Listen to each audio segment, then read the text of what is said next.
Hello everyone, welcome back to our Through the Bible studies. Having learned our lesson with the previous study in Genesis 5 through 10 taking a little longer than anticipated, hopefully we'll be able to get through these passages as straightforwardly as possible, but we're not going to discount God's Word for time-allotted purposes, but in respect for your time, we will be encouraged to get straight to the point and right into God's Word as it is written and presented in its original, maintained and set in context for you guys to utilize and know later.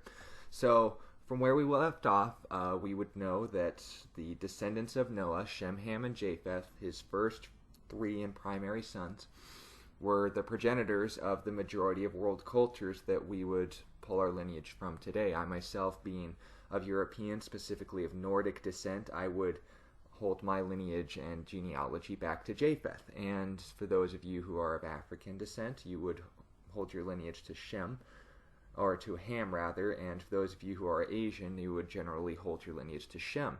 And as well, the nation of Israel would also be coming out of Shem, which is what we're actually going to talk about today, the introduction of the first Israelite as an individual who's been set aside to be governed by God, because that's what the word Israel means, governed by God. It's nation, the individual who was first founded upon it, who was Jacob, and then renamed later Israel.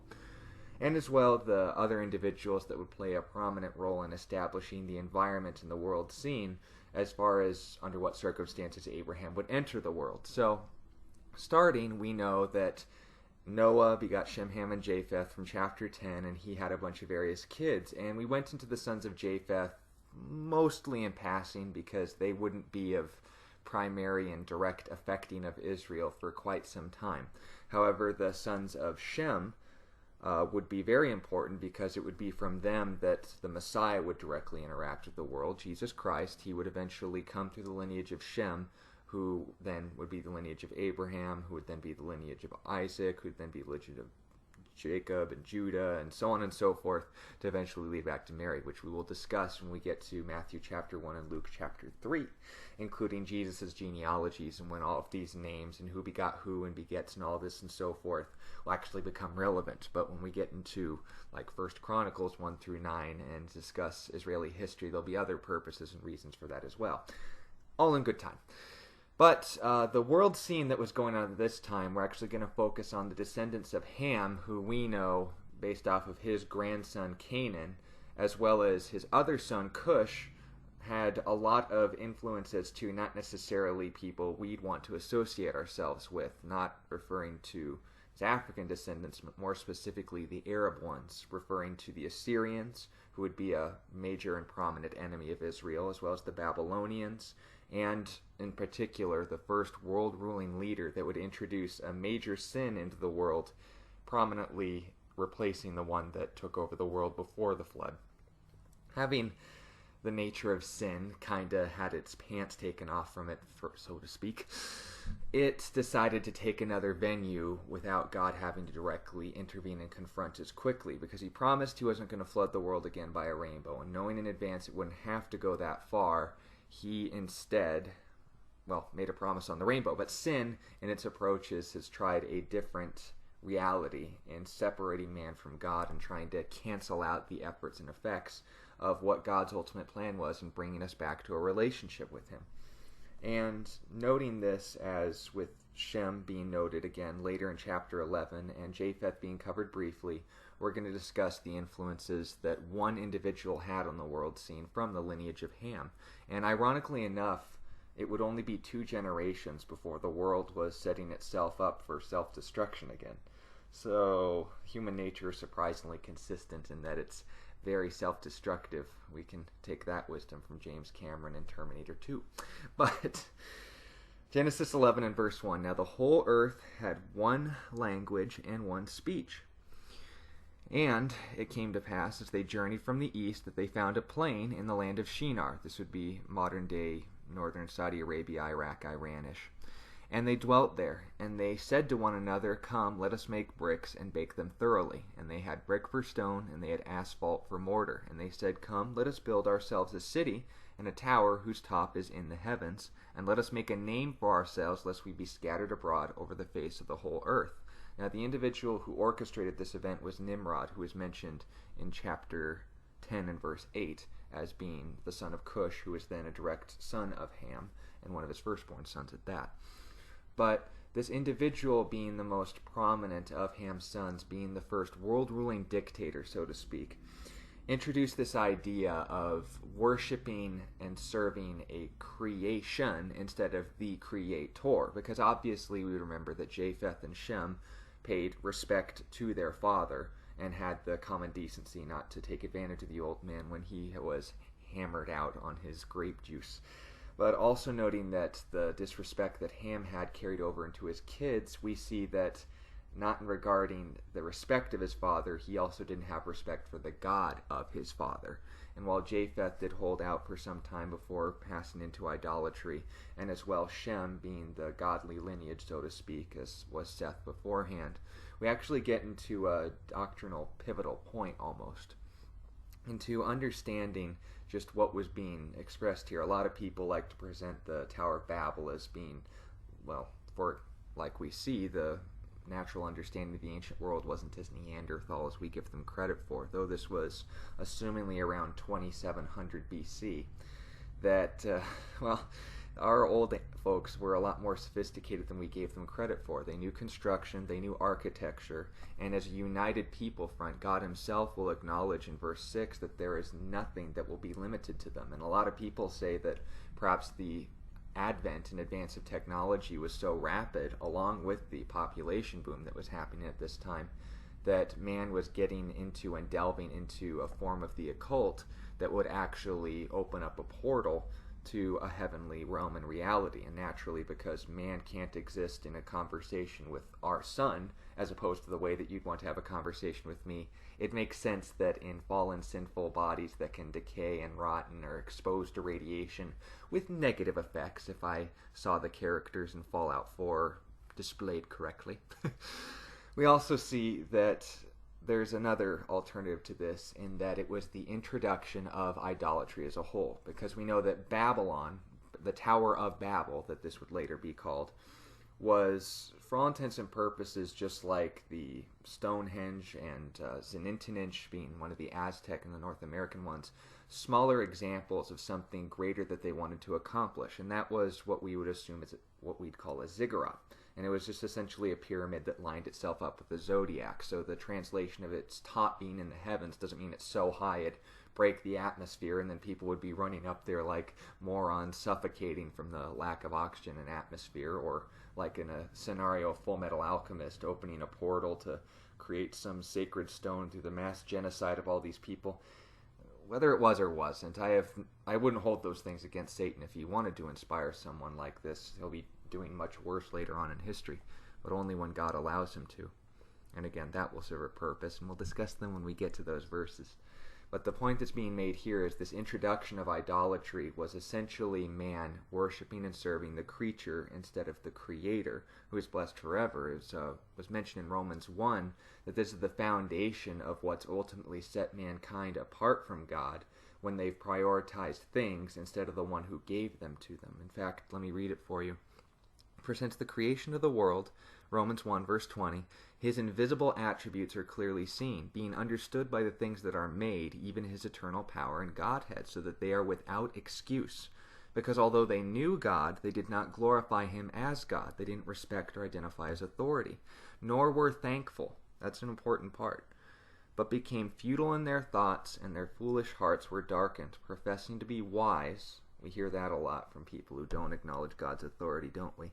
They became fools, and changed the glory of the incorruptible God into an image made like corruptible man, and birds and four-footed animals and creeping things, the foundation and center of what we would look to as ancient and modern-day paganism, is centering its godhead's ass and representing the power of the Almighty in a bunch of individuals who are just as corrupt and crude, if not more so, than us. And with this ziggurat being put in place, God's response to it was, in verse 5, he came down to see the city and the tower which the sons of men had built. Again, this establishment of relationship like we talked about before Noah's flood.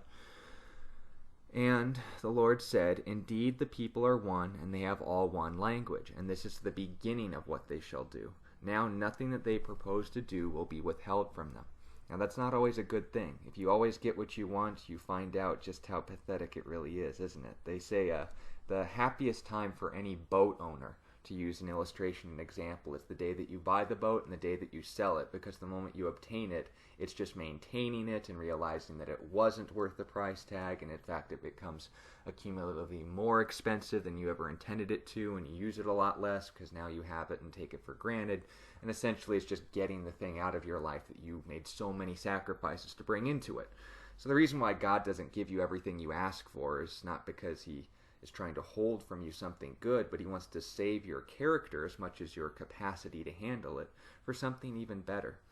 And with that in mind as well, this being the foundation and definition of where a majority of the world was going to be headed at this time, note Japheth and Shem's descendants in the second generation had already gotten a lot of kids under their belt at this time, and God did not want to have to set the reset again already when it had only been less than 200 years after the flood, and people haven't been learning their lessons. Some say it was even less than that, because it was essentially just by the time the main progenitors, Noah's sons, had had their first set of grandkids that this was beginning to happen. So again, mankind's nature is consistent with his fallenness. But understanding the definition of idolatry and why Babel and Babylon, later being regarded and known as the capital of Iran and part of Iraq as well, these foundational distortions actually are a lot more perverse than we give them credit for, because for those of you who know Babylonian paganism, not many, you would know that we actually are closer to celebrating some of their holidays than we realize. The Roman and Greek festivals of Saturnalia and Ashtardy were later translated into Easter and Christmas, but these festivals weren't as Greco-Roman as we'd like to think, because they actually had Babylonian origins. And the Babylonian founding of idolatry and worshiping things instead of the one who gave them to you was centered around an individual that we know, Nimrod. But he was given a more kingly name after he made a very dramatic claim, and they called him Tammuz, and founded the celebration Ashtardy, and the celebration of his supposed claim to have resurrected himself from the dead.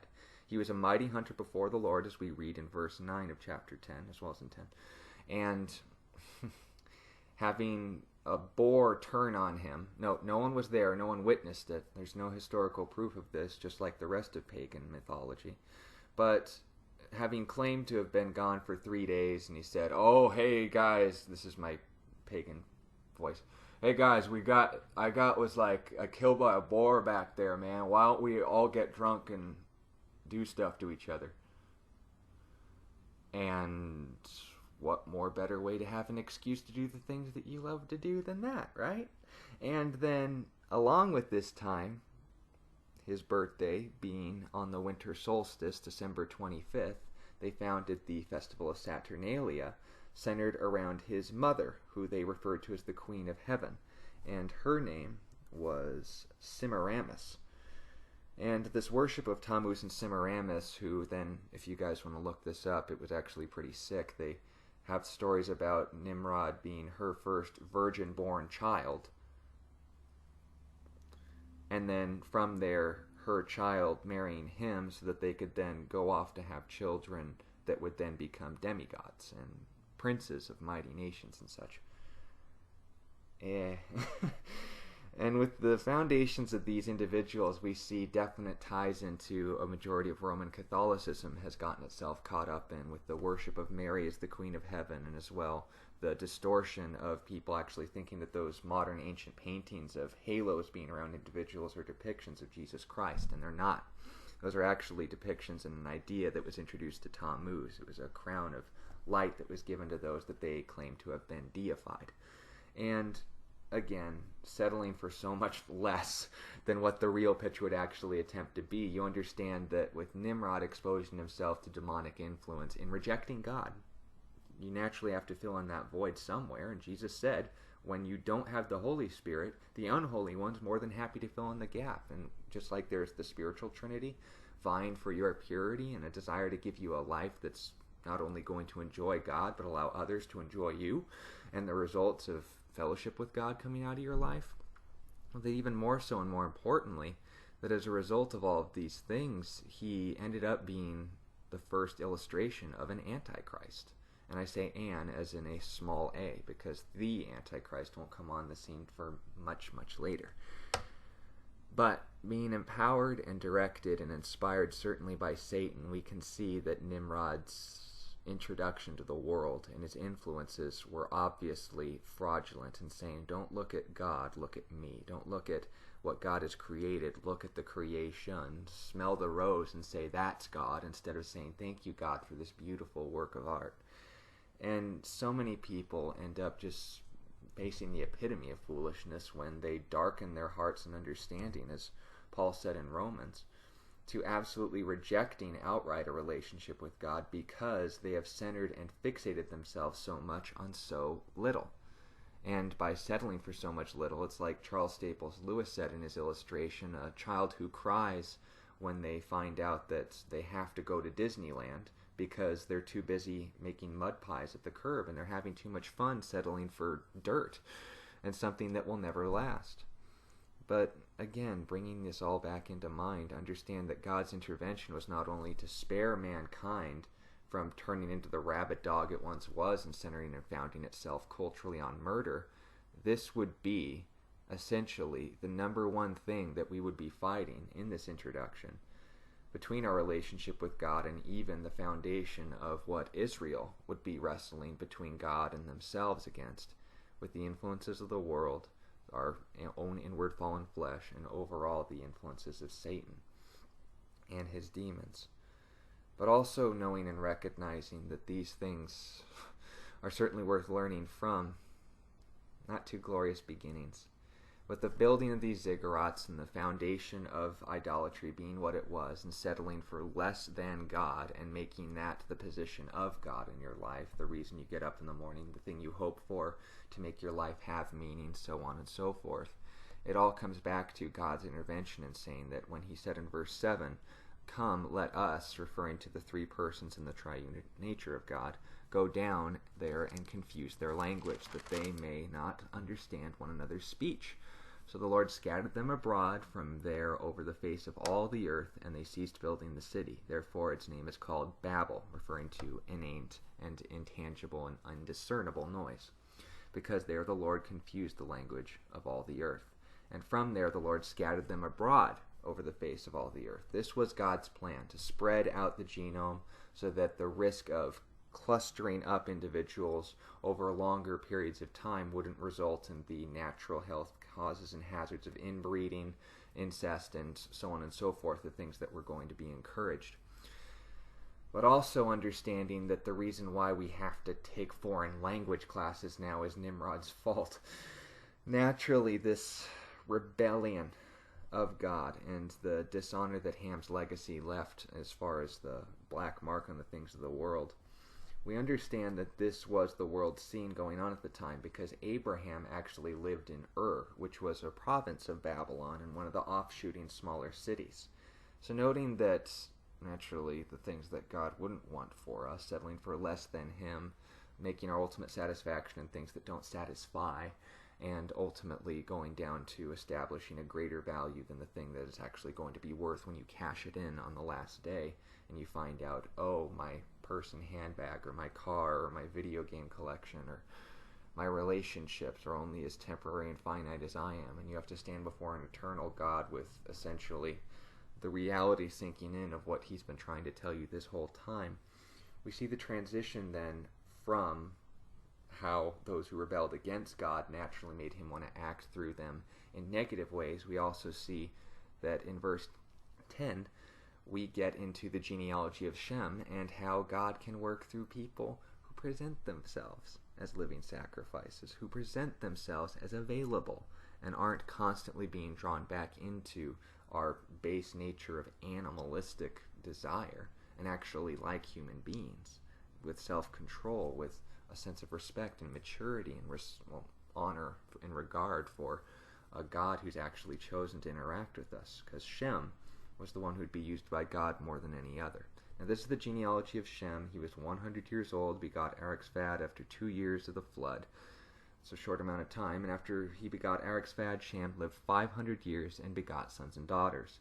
And then from this point onward, we get a lot of names that I'm not even going to try to pronounce, but a few actually that I want to point out to you is Peleg and Zeram, Sireg, and Terah. Terah would be the individuals, and again, not all the individuals, but a majority of them were included in the genealogy of Jesus as living proof that those who presented themselves available to God, he would use. He's not looking for perfect instruments, he's looking for tools that are willing to be shaped. And again, fulfilling God's will for your life and his plan was very interestingly expressed through these individuals, because Terah was just as much a pagan idolater as the rest of them. But because of his family, because of the commitment that they had, and again, going into verse 27, the genealogy of Terah, Abram was not his firstborn son, but he's mentioned first because he's the most prominent, because people have done the math between this and verse 33, or 32 rather, and found discrepancies in the dates and the times and ages. Understand, these three are being mentioned: Abraham, Nahor, and Haran. Haran begetting Lot, who would again become important later and who we're going to be talking about in the next study, and as well Haran being, and Nahor being all individuals that would have influence in Abram's life. The genome had been spread out to the point where, again, marrying close cousins would essentially be the same equivalent as marble mac. You were marrying your fourth, seventh cousin twice removed. The ship is moral because they are genetically more set apart, and even then it's not even confirmed as much for family anyway. Nahor, his daughter, one of his daughters anyway, would be Abram's wife, and Abram would then be a later descendant of Haran, who would then be cousins. Essentially, he's marrying his first cousin. And at this point, and at this timeline of the human species being replenished on the face of the earth, it would not be hazardous, as we would know.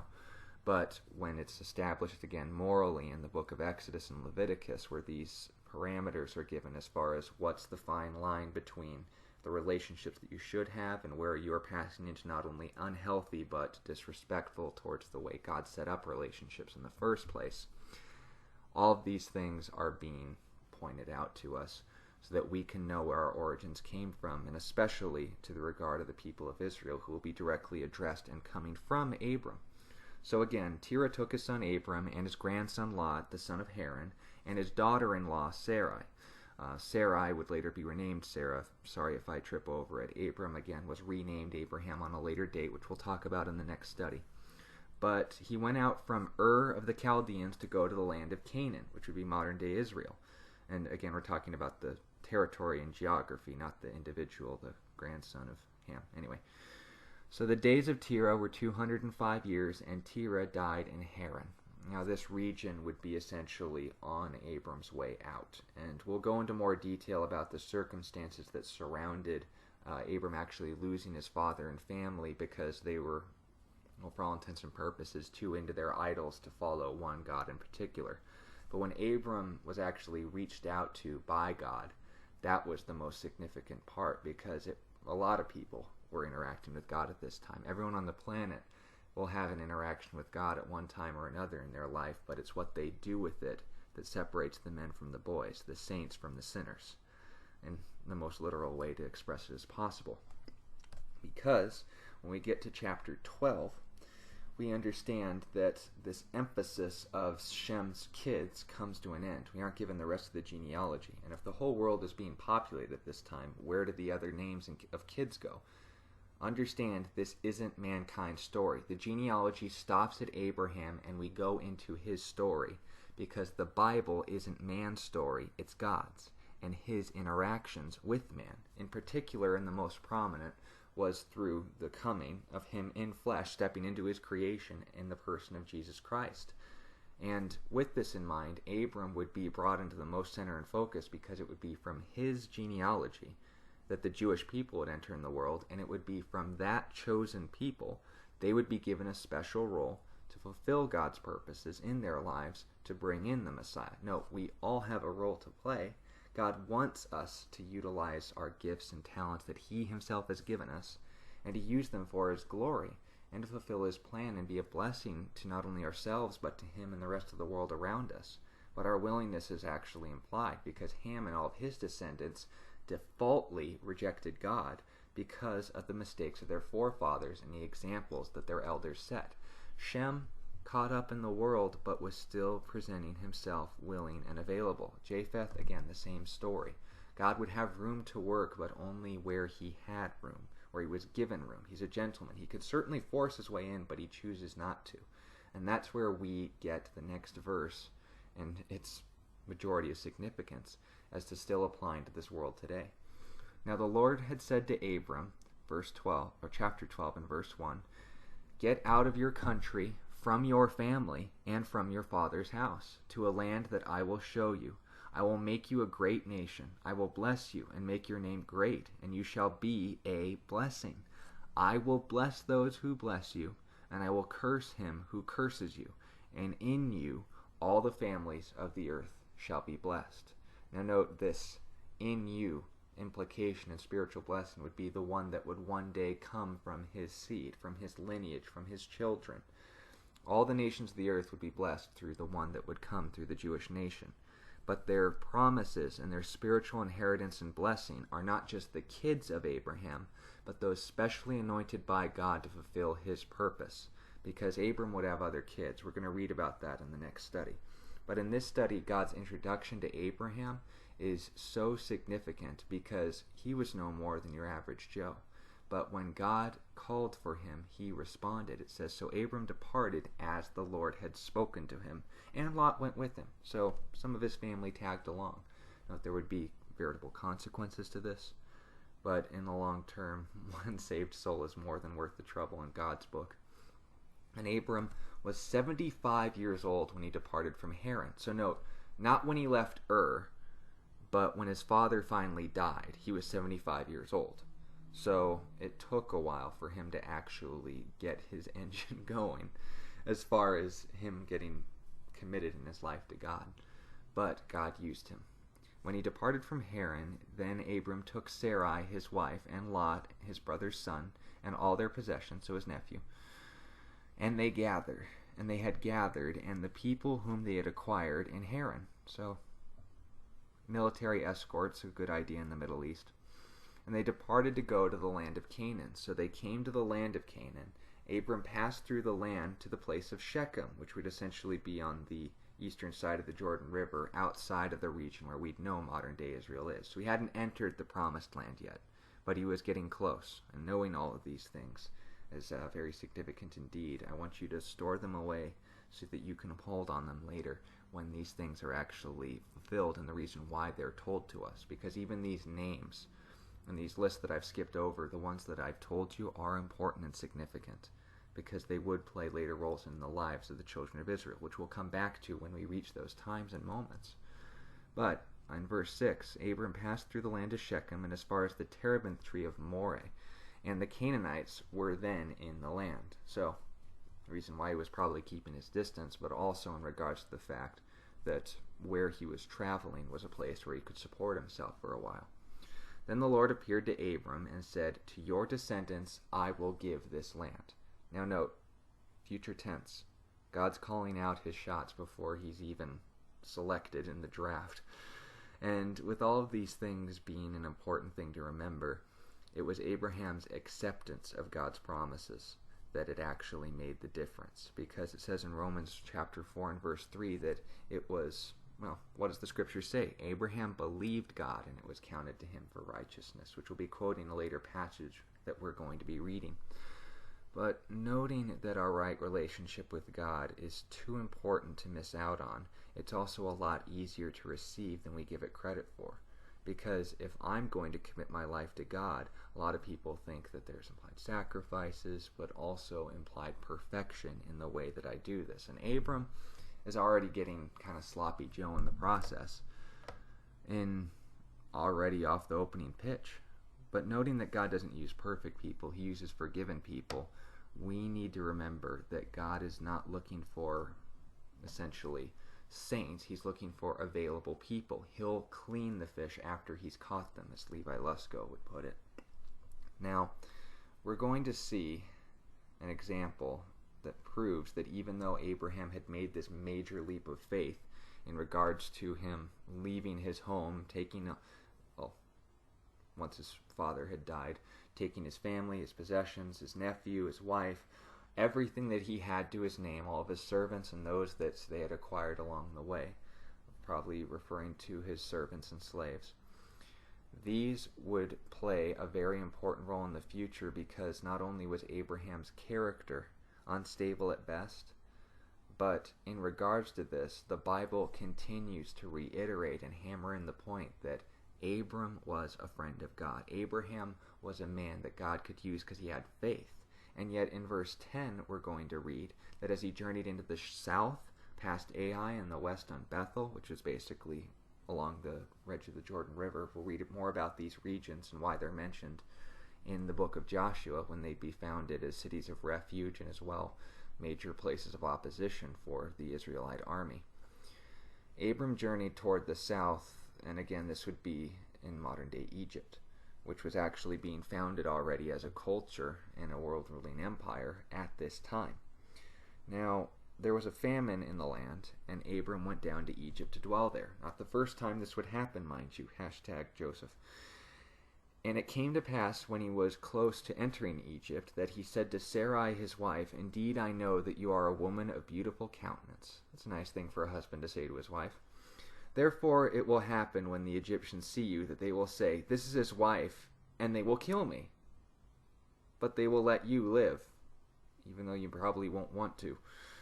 Please say that you are my sister, that it may be well with me for your sake, and that I may live because of you." Doesn't sound like a lot of faith on Abraham's part, does it? I mean, naturally, if God's going to fulfill his promise in his children inheriting this land and them not having any kids yet, I'm not a experienced individual when it comes to marriage relationships and parenting, but if my kids are going to take over a country, then I have to have kids first.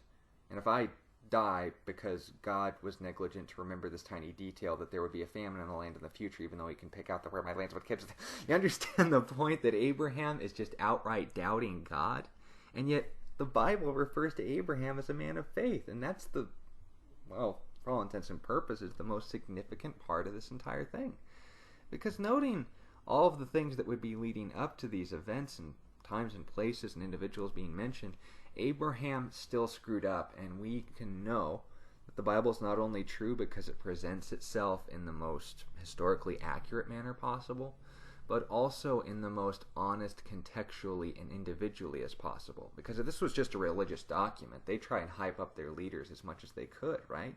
I mean, Abraham would have never made any mistakes. We read about this in the doctrines and emphasis of any other religious article that you can name off the back of my head. I won't, because again, time constraints. But Abram doubted, but God still called him a man of faith, not because it's what defined his life, but at the definitive points when God needed to use him, when God wanted to use him.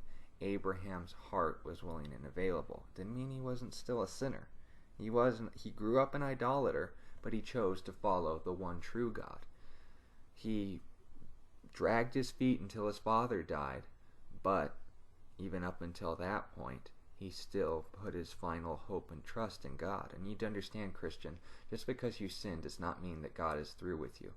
This is before he would even be called Abraham, and God is kind of giving him more slack than he has earned.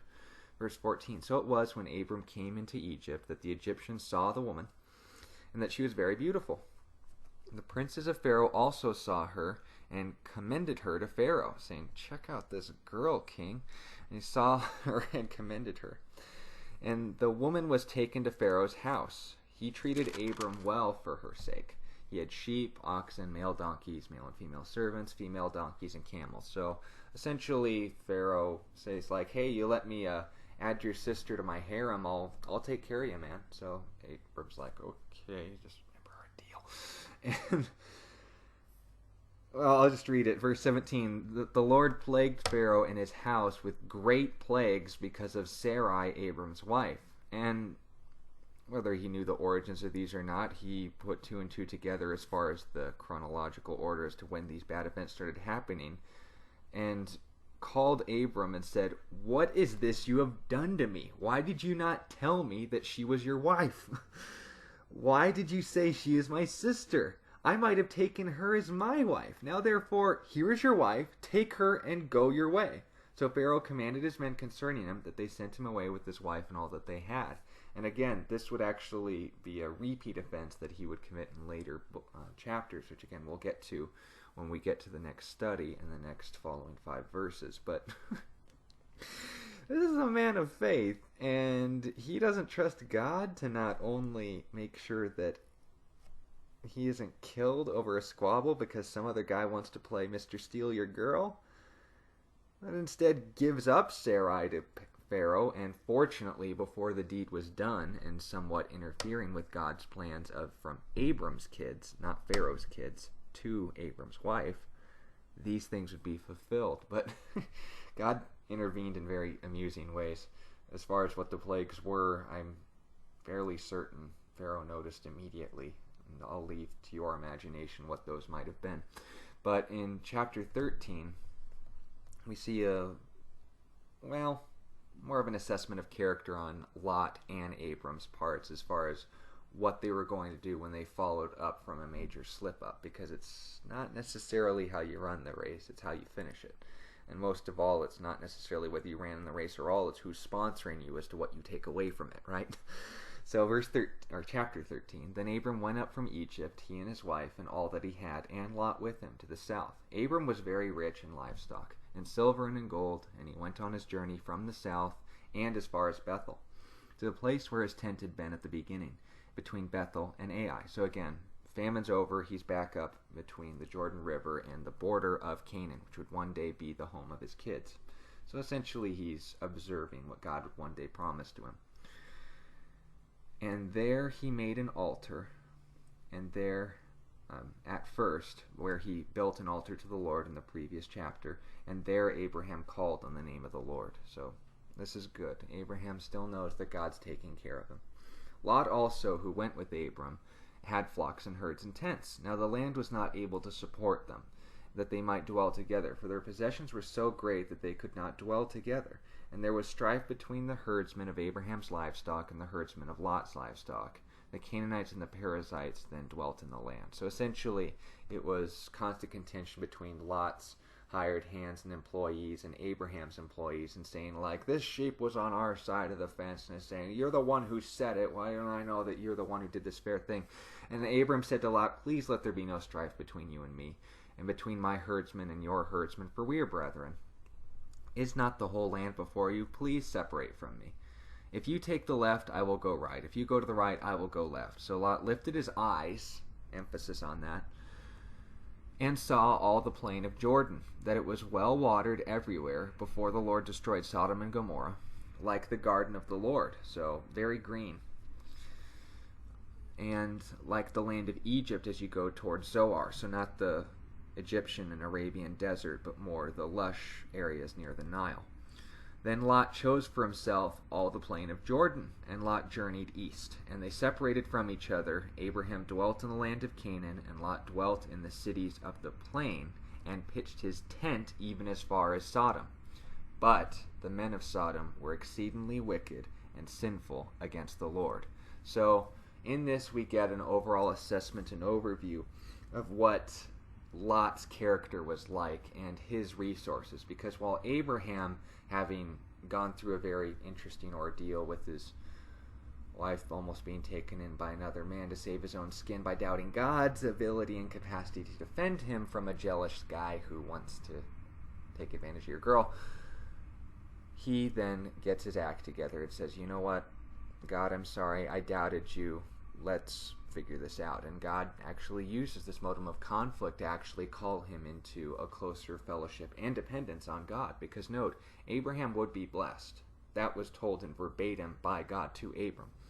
But Lot more judged things through his sensibilities, through his senses rather, where Abraham actually trusted a speck of the divine. And notice this wasn't the constant rate, but it was his default and his standard.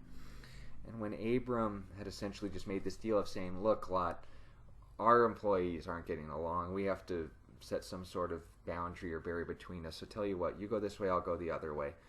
Which do you pick? The place that looks good or the place that gives you the opportunity to trust God and let Him bless you?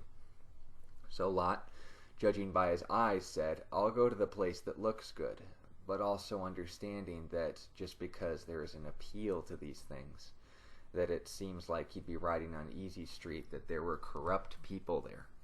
And in later chapters, before we finish all this, he's going to end up paying the consequences for taking an easy route and having just as quick consequences. But isn't that like all of us? He didn't go right into evil at first. He pitched his tent near Sodom. He set his people and brought his possessions towards Sodom. And then pretty soon he was living in the gates of Sodom, which implies that he was living on the city council at the time, by the time that the angels actually came to warn him that God was going to judge it for its homosexual parades and such. So with this in mind, Abram, instead of judging his life and his future by what he could do for himself, the Lord said to Abraham, verse 14, after Lot had separated from him, lift your eyes now and look from the place where you are, northward, southward, eastward, and westward. So, okay, check. And he said, the land which you see, I will give to you. Wow, pretty cool, actually. So, and to you and to your descendants forever, and I will make your descendants as the dust of the earth. Now here's an interesting mathematical equation for you. How many grains of sand do you think there is on the seashore? How many stars do you think there could be in the sky? Well, here was God's point in saying that. He didn't give him a number. Then I will make your descendants of the dust of the earth, so that if a man could number the dust of the earth, then your descendants also could be numbered. Now, several universities have taken the knowledge that we have today of basically judging geometric volume and being able to count the number of grains of sand in a supposed given area. And by basically making geographical maps of how much volume the amount of grains of sand would take up in the earth, as opposing and distributing irrelevant factors like the water, like the mountains, and so on and so forth. God's point was to be made in saying, you can't number that. My promise is, before you even have one kid, do you believe me when I say I'll give you more kids than you could count? How many stars are out there in the galaxy? Well, isn't there like 10 to the 150th power or something? And God's saying, you're missing the point, son. Less math, more love. Understand how much I love you and how much I want to bless you. But here's the thing, I can't bless you if you don't trust me to do it. I can't be a part of your life if you don't welcome me to become a part of it. So God said in verse 17, arise, walk in the land through its length and its width, for I will give it to you. Enjoy it before you even have it, because know it already belongs to you. I've said it. Now, there's a lot of debate going on nowadays, and I'll just mention this briefly about to whom does the land of Israel belong to. A lot of people say, well, because naturally the people of Israel dwelt in that territory and land first, that despite being inherited through military conquest and through fair trial and game, when the Canaanites lost their privilege to that region at the time, they forfeited their right to Israel, and they've been established in that country for the longest period of time in history. And naturally the right belongs to them. Now, a number of the liberal scholars will say, well, no, because what about the time of the Ottoman Empire and the fact that all of the Jordanian and Arabian land squatters that essentially occupied the land of Canaan, or what was modern known as Palestine, which was actually named as such not because Palestinian is actually a people group, but because the general Titus, who was a Roman leader who later became emperor, conquered Jerusalem in 70 AD as Jesus predicted it, and as a degree of insult, not only dispersed all of the Jews around the entire world to make them lose their cultural identity, ripping a copybook from stuff that had already happened to them before in history with Assyria and Babylon, but as a 1-2 sucker punch and putting essentially some salt into the crater of a wound they would now have on their national identity, he renamed Israel, or Judea at the time, to the name of their modern and natural and most ancient of enemies, the Philistines. That's why it was called Palestine up until its refounding in the 1940s at the end of World War II, when it was reestablished and recognized by the United States and United Nations. And being that as it was, fulfillment of multiple prophecies, which I am greatly looking forward to discussing with you guys in the future, understand that it doesn't belong to the Jews. It doesn't belong to the Arabs. It belongs to God, and he gave it to the Jews. That ends the argument. So in verse 18 of chapter 13, Abram moved his tent and went and dwelt by the terebinth trees of Mamre, which are in Hebron, and he built an altar there to the Lord. So again, he's making some rounds across the Fertile Crescent and keeping his word to Lot, but staying nearby for more intensive safety's sake than anything else. So continuing, in the days of Amraphel, king of Shinar, Arioch the king of Elasar, Chedorlaomer the king of Elam, and Tidal king of nations, that they made war with Bera king of Sodom, Bersha king of Gomorrah, Shinab king of Amda, Shembir king of Zeaboam, and the king of Bela, that is Zoar, so Egyptian region. And all these joined together in the valley of Siddim, that is the Salt Sea. The Dead Sea, we would know it as today, that region, before it was a salt crater. Essentially, all these individuals and names are doing what Canaanites do, slaughtering each other, mostly just trying to get away with whatever they can scrounge out from the plunder and see who can hold on to the most number of toys the most amount of time, because all these kings have to live for is their money anyway, so why not? Now, 12 years they served Kildomener, and in the 13th year they rebelled, so there was civil war. In the 14th year, Kildomener, or however you pronounce his name, and the kings were with him and came to attack Rephaim, Astaroth, and all these individuals and names and regions that actually aren't in existence today, as well as a region that involves the Amalekites, which again will be much more important later on, but we'll go into more detail about them when we get to 1 Samuel. The king of Sodom, king of Gomorrah, verse 8, Gomorrah, the king of Amda, and all these individuals gathered together in the valley of Siddim against this king, these coalition of kings, and they lost. It was 4 against 5, and the valley of Siddim was full of asphalt pits, and the kings of Sodom and Gomorrah fled. Some fell there, they died, and the remainder fled into the mountains. So they took all the goods of Sodom and Gomorrah while their people were in hiding in the rocks and caves, and they went their way, as was the original intent. They also took Lot as a hostage, Abraham's brother, who dwelt in Sodom, and his goods, and departed. So now it's personal. Family matters. My nephew's been kidnapped. So when one had escaped before and told Abram, he dwelt by the terebinth trees of Mamre and Amorite. And this would be, again, some more eastward of where we would know as modern-day Saudi Arabia. And Aner was allies with Abram. Now when Abram heard that his brother, again, family-wise, was taken captive, he armed his 318 trained servants who were born in his own house when he went in pursuit as far as Dan. This would be the region that was modern known towards the westernmost border of Dan. But isn't this interesting? Abraham was not only wealthy, but he had a legacy of kids working for him, enough 318 to give them military training to not only arm these men, but feed them. So Abraham was very well off, very well blessed and provided for during this time. He divided his forces against them by night, and his servants attacked them and pursued them as far as Hobah, which is north of Damascus, all the way up into Syria. That's a very far distance. So he brought back all the goods, and he brought back his brother Lot and his goods, as well as the women and the people. So, good news for Abram's victory.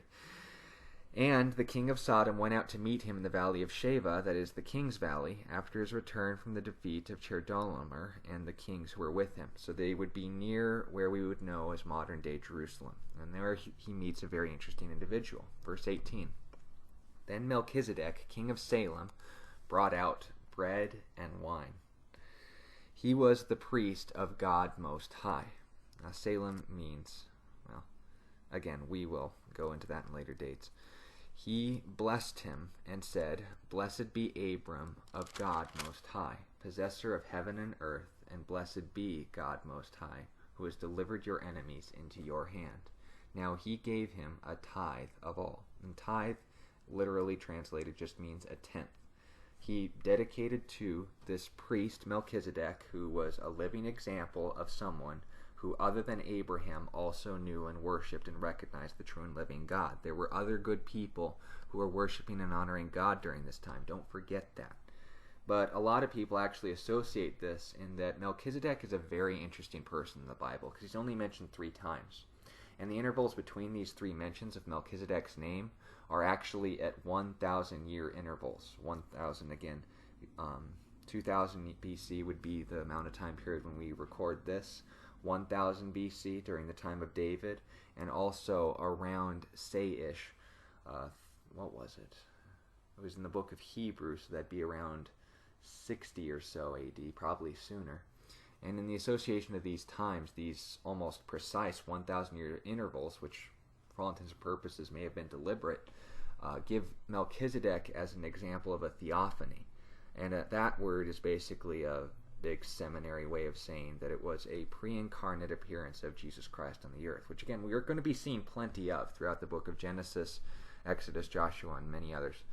But understanding that's the whole theme of the Bible, by the way. But Melchizedek's a very interesting person, because I personally don't think so. I think he was just a godly guy, but he was certainly a type of Jesus Christ, and that his presentation would later then be used as an example of what Jesus' sacrifice would be symbolized as, bread and wine. And as well, because Melchizedek was a priest, someone who has a mediator's job between God and you, Abram at the time, but Abraham recognized that God had given him the victory. And Melchizedek reminded this to him, and he said, well, you know what? Take a tenth of everything that I got out of this battle. I want to, out of thankfulness, give these things to God. And that's the most important thing that we can recognize about when we give to the church. A tithe is not a law, a demand. It's a good start. It's a good standard for what you give to God. But understand that God loves a generous giver. He wants a thankful heart. And if you're going to be willing to trust him with these things, the Bible actually says God loves a cheerful giver. And the Greek language that phrase was written in is actually hilarion. So if your giving is less than hilarious, don't, because God is more interested in your heart than your money. Abraham wanted to express thanks, and this was outwardly done. So again, moving on from Melchizedek, which we'll have plenty of time to talk about in future dates, the king of Sodom then said to Abram, give me the portions and take the goods for yourself. Give me the persons, rather. But Abram said to the king of Sodom, I have raised my hand to the Lord, God Most High, the possessor of heaven and earth, that I will take nothing, from a thread to a sandal strap, and that I will not take anything that is yours, lest you say, I have made Abram rich, except only what the young men have eaten, what we've already taken as far as supporting ourselves, and the portion of the men who went with me, Anir, Eshcol, and Mamre, let them take their portion. So, again, this is a good fulfillment of Romans 13:8, that Abraham is practicing a principle to know not only who your allies and your enemies will be in the future, even though Sodom's king is kind of gussing up to him and saying, like, hey, you did us a favor, man. Why don't you take some of the spoils yourself? Treat yourself, right? And Abram's like, I don't think I want to have you holding that over my head in the future. God gave me this victory, and I don't want you bragging and saying, like, yeah, I totally hired Abram, because he was that kind of guy. The Sodomites were insane. Not to mention evil and corrupt to the core. And sadly, a place that I'd have to compare myself in living in today. But again, we'll talk about that in the next study. Romans 13 and verse 8 says, owe no one anything except to love one another, for he who loves one another has fulfilled the law. The only obligation we have to people is not to accept a favor when they give it to us, or accept a gift when it's offered. The only thing that we can do is to be an active and living example of someone who is following after God. And that's the most important thing that we can recognize from Abram's actions here. Because while the king of Sodom was obviously a scumbag, we should have the same attitude as far as how we're going to give to God as well. Because even though we've been given something good, we want to recognize that peace in the present and peace in the future are oftentimes an interval, a fork in the road. And Abram wanted to say, you know what, I'm going to honor God with this. If you want to honor yourself, take everything that you want. If this is what's most important to you, I'm going to trust in God and what he's given to me. And that's an important principle to live by, not to owe anyone anything. And again, this isn't discrediting student debt or anything. I'm just saying what you are obliged to take from people is only limited to that which is going to edify them. What we take in for ourselves is all about how we're going to be representing God in the way that we do so. Gifts on Christmas morning, birthday gifts, it's a special thing, but you know there's always that one person we know who says like, well, I gave you this, and then he's going to hold that over your head in the future years. Abraham knew how to judge character as well, and he's saying, you know what, I'm going to let my God bless me, you take yours. So, finishing this all up, in chapter 15 and verse 1, after these things, the word of the Lord came to Abram in a vision and said, do not be afraid, Abram. I am your shield, your exceedingly great reward. Now, this was important for him to know and be reminded of because he had just come out of a very big battle. He had likely made a lot of enemies. And, as well, he had just made a lot of investment in rescuing his grandson Lot. And even though he did the right thing, there's a natural regret that comes from, man, I lost a lot of dough on this venture. But God said, Abram, my name, Yahweh, I am, means the becoming one. And right now, I am all that you need. And I always will be. I am your shield, meaning I'm your protection in battle, and I'm also your reward. I'm the one you have to walk away from those fights. Understand that if God's not enough for you, nothing will. But if God is enough for you, then everything else he gives you is just more meaningful. And going on into this, Abram reiterating God's promise to him and saying, are we going to get on with that, by the way? He says, Lord God, what will you give me, seeing that I go childless, and the heir of my house is Eliezer of Damascus? Some believe this was his chief servant. Then Abram said, look, you have given me no offspring. Indeed, one born in my house, is my heir. I don't have any kids. I mean, this has kind of been our deal, right? If I'm going to have kids more than the number of stars, when are we going to get on this? And behold, the word of the Lord came to him and said, this one shall not be your heir, but the one who comes from your own body shall be your heir. Then he brought him outside and says, now look towards heaven, count the stars if you're able to number them. He said to him, so shall your descendants be. And here's the verse that we quoted earlier, Genesis 15 and verse 6. And he believed the Lord, and it was counted to him for righteousness. And literally, in modern terms, it means he was saved on the spot.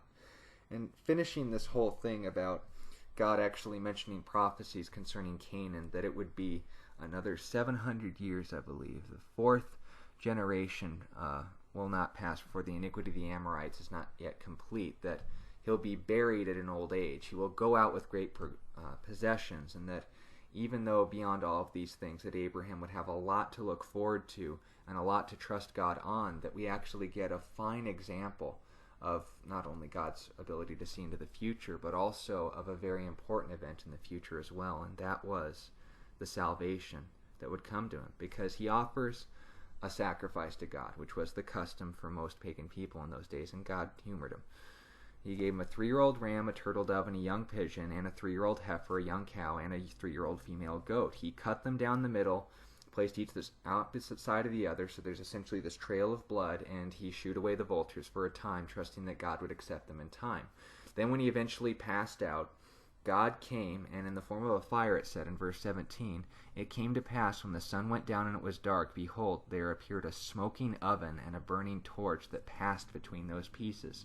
On the same day, the Lord made a covenant with Abram. And note, Abram did not walk through this fire with God. God went before him. God went instead of him. He walked a trail of blood in receiving Abraham to him so that he wouldn't have to. And with that, I want to finish in not only the prophecy of understanding all of Israel's enemies and as well their only ally that ever mattered, but also understanding that even now God is repeating and fulfilling his promises to this day. That Jesus is not only enough, but that God always will be. That God came into flesh for us, became a part of us, can be your shield, can be your exceedingly great reward, but you have to be willing to trust him. It's all it took to save Abraham, and it will be all that you need to be saved as well. Thank you for your time and listening to this study. If you have any questions about the things discussed or more details on the things we didn't have time to go into more detail with, leave them in the comments below. If you want to encourage the ministry, leave a like and subscribe. It's a great encouragement, but most importantly, if you know someone who hasn't read these passages and perhaps would learn more about God's Word through them, please share it with anyone you feel would be blessed by it. Thank you for your time in listening to this study. And remember, Jesus loves you.